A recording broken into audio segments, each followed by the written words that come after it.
ครับสบายดีและสวัสดีจ้าทักทายสบายดีเด้อทุกคนยามมื้อแลงจ้ามื้อนี้เสอิญสิมาเฮ็ดแนวกินแลงมื้อนี้กระป๋อมทุกคนสิเฮ็ดเมนูก้อยกระป๋อมอ้ายเพิ่นได้กระป๋อมมาเดี๋ยวสิให้เบิ่งเด้อนี่ทุกคนกระป๋อมตัวบ่ค่อยใหญ่ปานใดกระป๋อมข้อแดง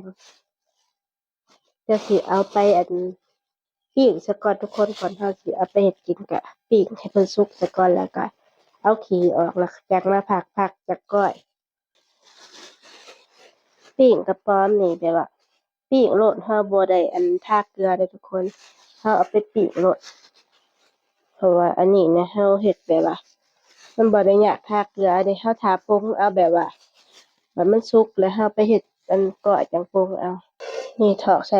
หม้อแล้วโอ๊ยบ่เห็นซ้ำเห็นอยู่บ่ได้บ่หลายปานใดประมาณหวัง10โตวดอนๆสิเห็นสะเอิญเข้าครัวเทื่อหนึ่งทุกคนบ่ได้เข้าครัวโดนแล้ว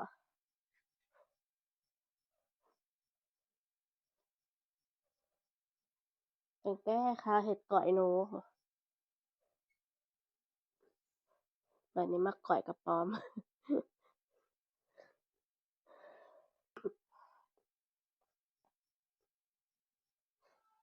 ไผก็อยากแรงโพด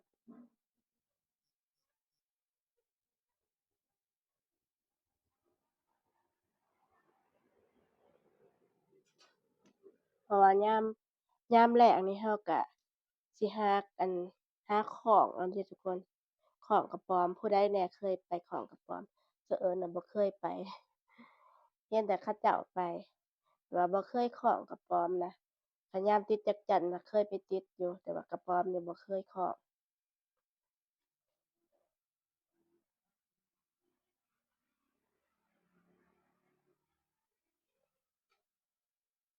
โอ๊ยไม่หีบก็ฮัก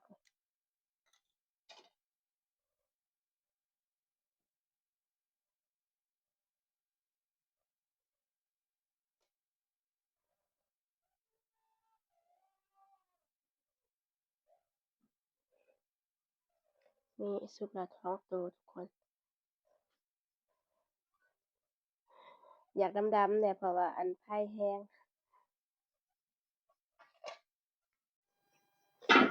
ตอนนี้สุกเบิดแล้วทุกคนก็สิมาเอาขี้ไก่เพิ่นออกทุกคน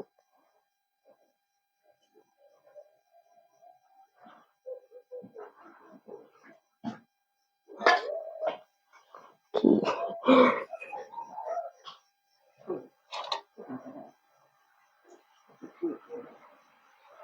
เพราะว่ากินแต่กระโตเนาะ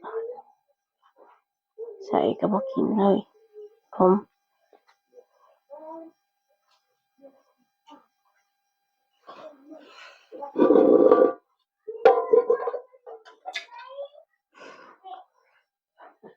เบิดแล้วจังค่อยพักก้อย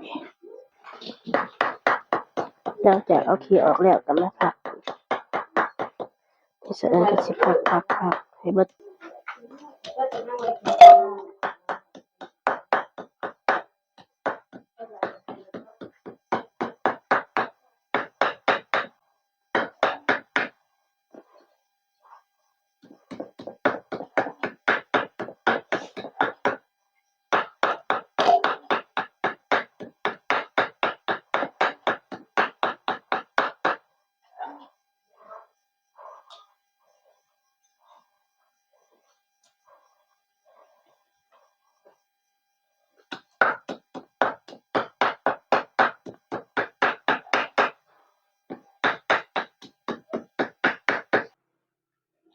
พักเบิดก็ได้ส่ำนี้ล่ะทุกคนเพราะว่ากระป๋อม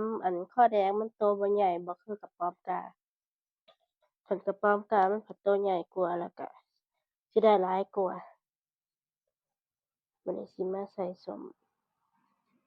มะนาวกระป๋อมกามันสิโตใหญ่กว่าก็ประมาณ4-5โตนี่ก็พอก้อยดอกอันนี้ ประมาณ10โตวนี่แหละกระป๋อมก็ได้ส่ำนี้กระป๋อมข้าวแดง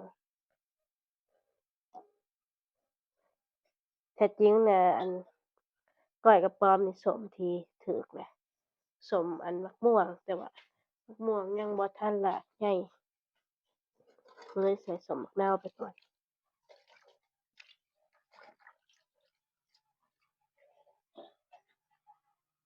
ใส่หอมบัดนี้ทุกคน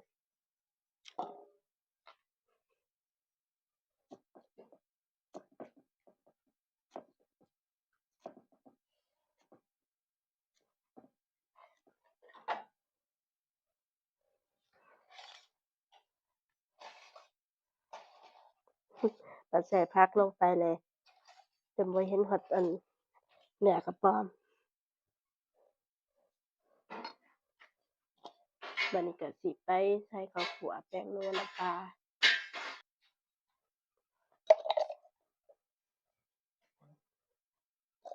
แป้งนัวลงไป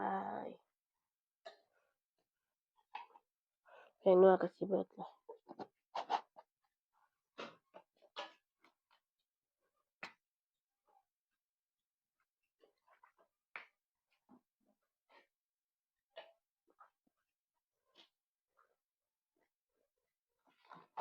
ใส่ปลาแดกปรุงจักหน่อยหนึ่ง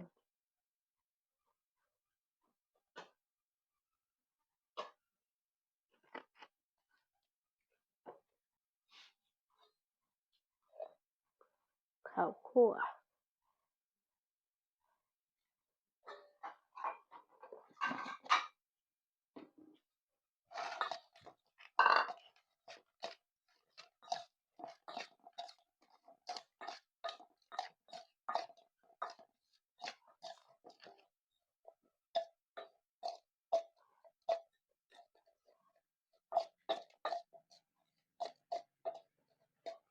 คนให้มันเข้ากันคนก่อนนะครับคนก่อนอร่อยกว่า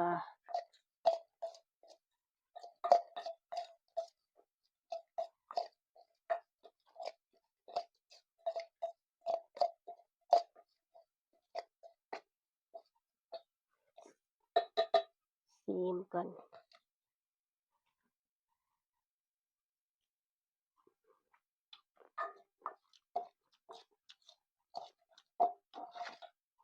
ครับแล้ว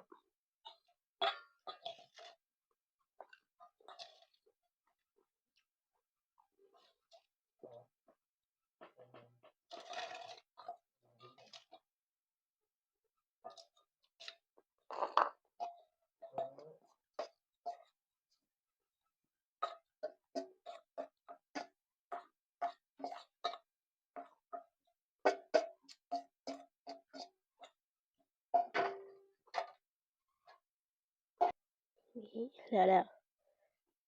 ไปเด้อทุกคนกินข้าวบัดนี้ก้อยกระป๋อมมา